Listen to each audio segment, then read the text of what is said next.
Hello students, today we are going to study about SQL data definition language under the subject database management systems. As we all know that SQL can be broken down into several types of languages, each serving a different purpose in interacting with the database. These languages are defined based on the type of task they perform. The main three types of languages under SQL are DDL, DML, and DCL. Today we are going to study about the first one, that is DDL or Data Definition Language. DDL actually consists of the SQL commands that can be used to define the database schema. It simply deals with descriptions of the database schema and is used to create and modify the structure of database objects in the database. DDL stands for Data Definition Language, as I already mentioned. It is a language used for defining and modifying the data and its structure. It is used to build and modify the structure of other objects in the database. DDL defines information about each relation which is listed below. DDL specifies the schema of every relation. Now the question comes, what is the meaning of schema? Schema is actually the logical design of each and every relation. When we are speaking about relation here, students, we are talking about the tables present in your database. So it states the name of that relation, attributes it carry, and also specifies the domain of those attributes. Here, domain means the range of values of that particular attribute. SQL DDL specifies the integrity constraints which make sure that any changes made to the database don't affect the consistency of the data.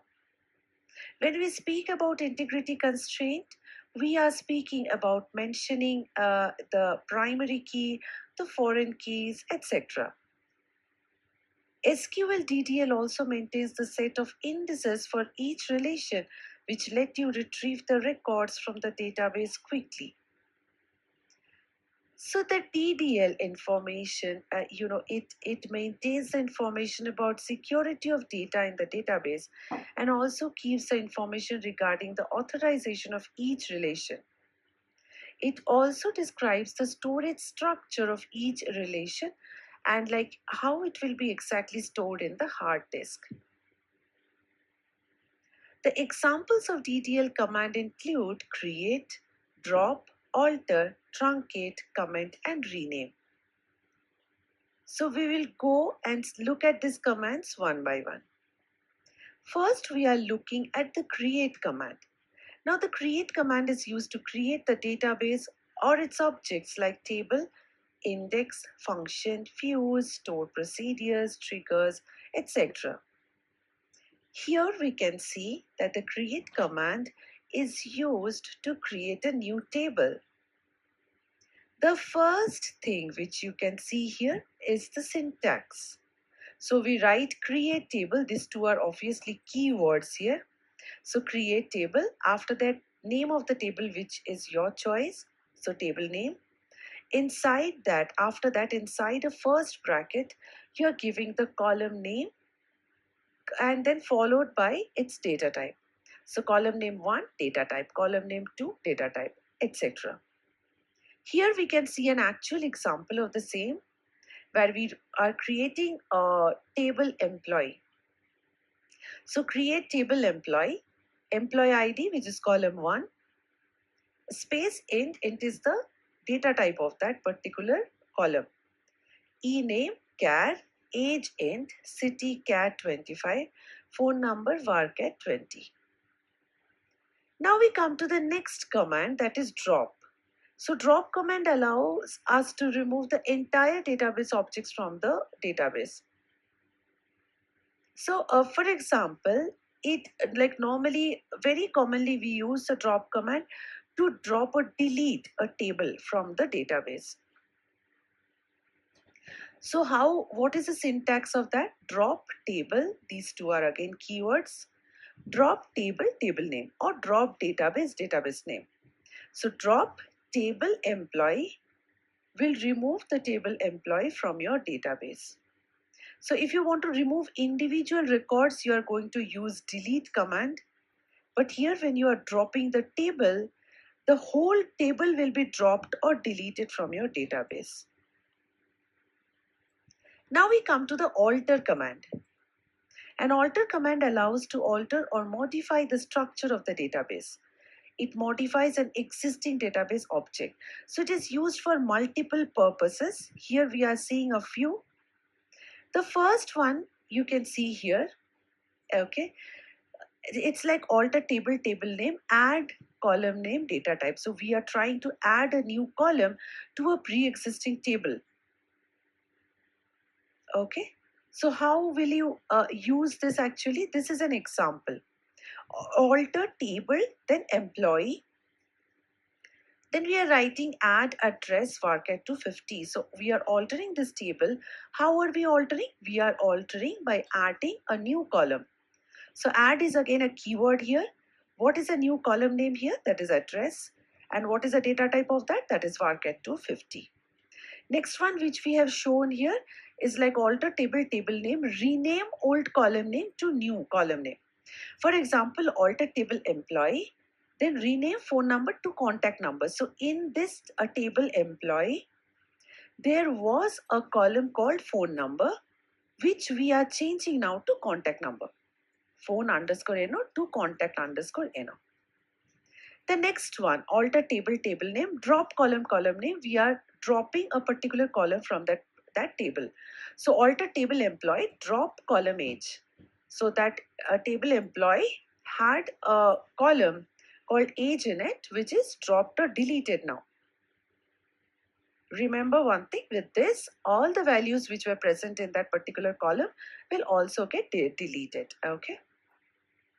Next we come to alter table, table name, modify column, column name, new data type. So what are we doing here? We are changing the data type of a particular column.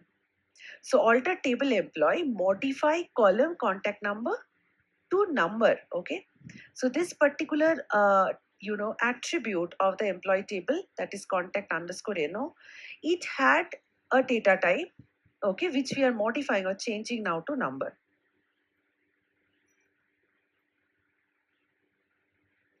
Just see this particular code, alter table employee, add address. So we are adding a new column.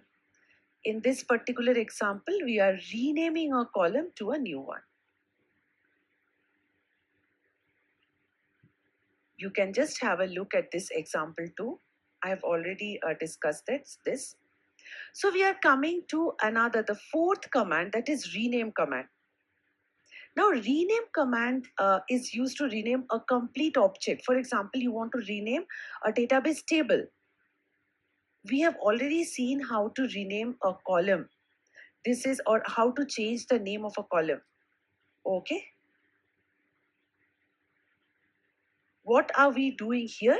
We are renaming the whole table now. So rename table, these two are keywords, old name, that is old table name, to new name. For example, rename table employee to EMP. So previously the name of the table was employee. Now currently you are changing it to EMP. The fifth command which we are seeing here is the truncate command. Now the truncate command is used to delete all the rows from the table permanently. It removes all the records from a table, including all the spaces allocated for the record.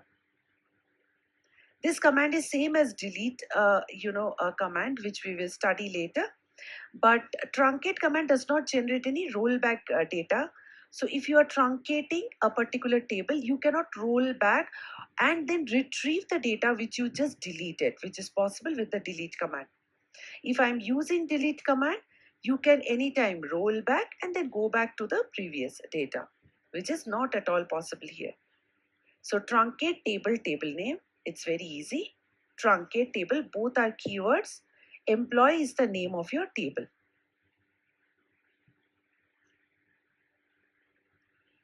So we have added some comparison on delete, drop and truncate here, which you can just go through it.